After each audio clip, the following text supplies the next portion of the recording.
What's up mga koys, another video para sa araw na to, tutorial.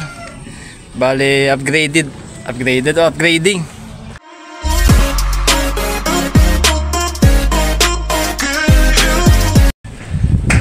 Bale, nagdagdag si sir ng additional 6.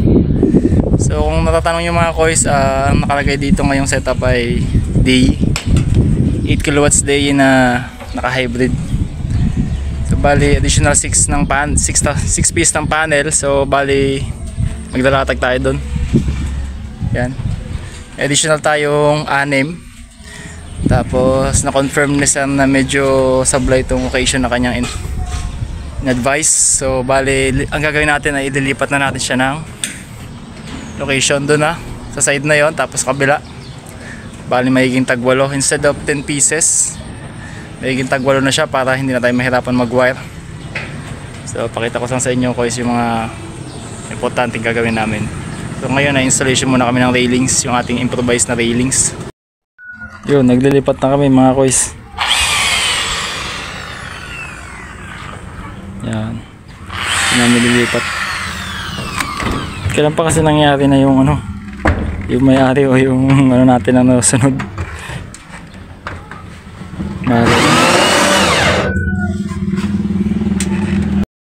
Ito na mga koys, after 3 or 4 hours yan pala yung nagawa namin.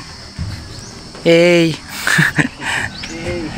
Bali gawin namin 8. Kung hindi ko masya, doon yung isa may null na isa, tapos doon din sa kabila ang portion. Yan. Bali second day natin mga koys, top up natin o upgrading natin ng solar panel natin dito sa San Vicente. Bali itong railing na itong gagamitin namin dun sa second portion dun sa kabila. Tanggal muna kami, tinanghali kami, gawa ng marami kami nagawa. Ayan, tatanggal na kami ng panel. Ayan, panel ng railing.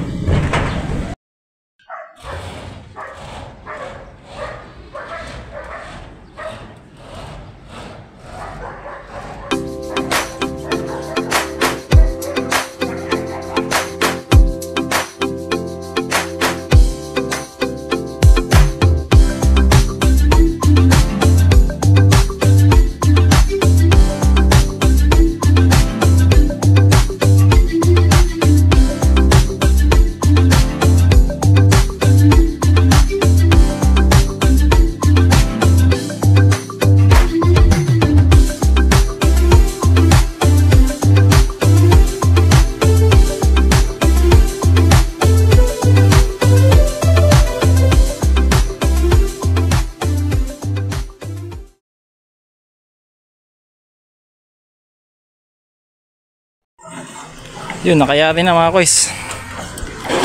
7 plus 2 plus 7 di size panels na 550 bifacial. So, bali rewiring na lang dun. Bali 8S 2P. Ayan,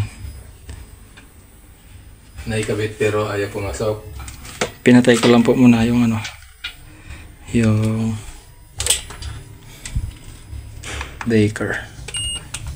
Ang kuryente kasi yan sir, pagka in-splice mo na dediretso dito ang load, kunting loose mo lang dyan, tamdam mo yung daloy sa'yo. Kaya lang dikit mo agad siyang ganyan. Yun, una natin, tapos 347 volts sa wattage. So 60 to 50, 1.56. Limlim na no. Malimlim na yun. Limlim.